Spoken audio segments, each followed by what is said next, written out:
La durabilité, ok, tout le monde en parle, mais concrètement, on s'y prend comment? Quels sont les indicateurs et comment la réussir quand même les multinationales ont du mal à évoluer?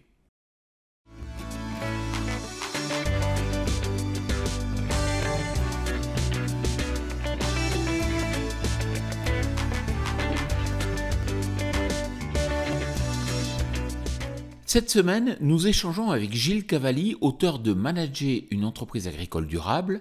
Sa mission, aider les agriculteurs à réussir leurs projets professionnels avec cet objectif de durabilité.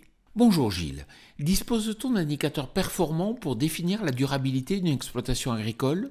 Oui, aujourd'hui les indicateurs existent. Économiques, ils sont classiques, c'est le BE, le profit, et puis bien sûr sur la durabilité plus à court terme, la trésorerie, ce qu'on appelle le cash flow, l'argent qui rentre. Sur le social, les indicateurs, ils sont connus aussi. Ça va être les accidents de travail, maladies professionnelles, risques psychosociaux, le turnover par rapport aux salariés. Et ça, c'est vrai qu'à l'échelle d'une exploitation agricole, ils sont pas forcément, ils sont pertinents, mais ils peuvent être aussi questionnés à l'échelle d'un territoire ou d'une filière. Et puis sur l'aspect environnemental, ils sont également connus, même s'ils ne sont pas toujours très facilement appréciables, comme la biodiversité et puis la qualité de l'eau. Sur quel levier agir, préférentiellement, pour accélérer la transition agroécologique de sa ferme? Il y en a de multiples, mais si je dois en retenir un, c'est les compétences et la formation du chef d'entreprise agricole. Ce sont les hommes, les femmes, les agriculteurs, les agricultrices qui font la différence, et c'est par leur montée en compétences, c'est par leur implication que la transition aura lieu et que la transition se fait d'ores et déjà. Mais quels sont encore les freins à lever pour un management durable de l'exploitation?